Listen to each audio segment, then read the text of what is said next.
सभी को नमस्कार। हम आपकी ट्रेडिंग स्ट्रेटजी के लिए एक नए इंसाइट के साथ वापस आ गए, खासकर यदि आप एक स्कैल्पर बनना चाहते हैं। स्कैल्पिंग एक ट्रेडिंग स्ट्रेटजी है जिसका उद्देश्य छोटे प्राइस चेंजेस से प्रॉफिट कमाना है, जो अक्सर बहुत कम टाइम फ्रेम में एग्जीक्यूट होते हैं। सेकंड से लेकर मिनट्स तक। उदाहरण में हम 1 मिनट के टाइम फ्रेम का उपयोग करेंगे। इस स्ट्रेटजी में हम 3 सिंपल इंडिकेटर्स को कंबाइन करने जा रहे हैं: EMA, RSI and ADX। Exponential moving average EMA market का ट्रेंड देखने के लिए, relative strength index RSI momentum देखने के लिए कि हमें बाय करना चाहिए या फिर sell, average direction index ADX ये देखने के लिए कि मार्केट कितना वॉलेटाइल है। स्कैल्पिंग के लिए इंडिकेटर्स से मजबूत पुष्टि की ज़रूरत होती है। जब मार्केट बहुत वॉलेटाइल होता है तो मार्केट का ट्रेंड भी स्ट्रांग होता है। सबसे पहले आइए इन इंडिकेटर्स की सेटिंग्स को एडजस्ट करें। EMA के लिए हम इसे 50 पर सेट करने जा रहे हैं। अगर कैंडलस्टिक्स EMA से ऊपर चली जाती हैं तो ये सेल का संकेत, अगर ये EMA से नीचे है तो ये बाय का संकेत। RSI के लिए हम इसे 3 की लेंथ के साथ 20 से 80 पर सेट करते हैं। जब लाइन सबसे निचले लाइन ओवरसोल्ड से कम होती है तो इसका मतलब है कि आप बाय का विकल्प चुन सकते हैं। जब ये हाईएस्ट लाइन ओवरबॉट से हायर हो तो ये सुझाव दिया जाता है कि आप सेल पोजीशन ओपन कर सकते हैं। ADX के लिए हम इसे 30 पर सेट करेंगे। जब चार्ट 30 लाइन से ऊपर जाता है तो मार्केट बहुत वॉलेटाइल होता है। हम स्कैल्पिंग के लिए एक पोजीशन एग्जीक्यूट कर सकते हैं। स्मूथिंग और लेंथ के लिए हम इसे 5 पर सेट करें।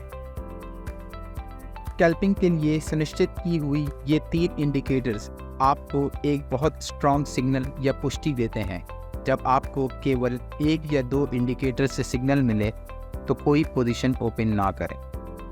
नीचे दिया गया चार्ट 3 एक्टिव इंडिकेटर्स के साथ 1 मिनट के टाइम फ्रेम से है। सीक्वेंस में EMA, RSI और ADX। Scenario two cell.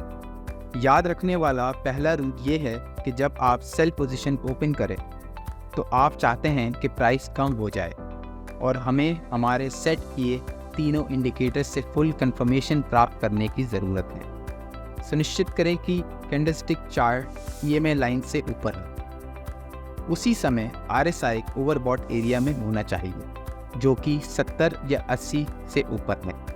ये एक कंफर्मेशन होगी जब RSI लाइन ओवरबॉट से नॉर्मल एरिया में वापस जाएगी। ये ADX के समान है और ये 30 से अधिक होना चाहिए। इसीलिए जब चार्ट EMA लाइन से पार होता है तो RSI ओवरबॉट तक पहुंच जाता है और फिर नॉर्मल लाइन पर वापस जाना शुरू कर देता है। और ADX 30 से ऊपर है, ये हमारे लिए सेल ओपन करने का साइन है। Scenario to bye. सेम तरीका लेकिन सिनेरियो के ऑपोजिट डायरेक्शन। जब आप बाय पोजीशन ओपन करते हैं तो आप चाहते हैं कि प्राइस बढ़ जाए। यदि चार्ट EMA से नीचे है, RSI 20 ओवरसोल्ड एरिया से नीचे चला जाता है और फिर वापस 20 से ऊपर चला जाता है और ADX 30 से ऊपर है तो आप बाय पोजीशन ओपन करने पर विचार कर सकते हैं। ये तरीका आपको स्कैल्पिंग के माध्यम से प्रॉफिट प्राप्त करने की अपॉर्चुनिटीज़ को बढ़ाने में मदद कर सकता है।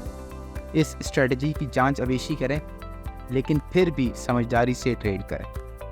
आशा है आपको ये वीडियो पसंद आएगा और यदि आपकी कोई रिक्वेस्ट हो तो हमें बताएं। मिलते हैं अगले वीडियो।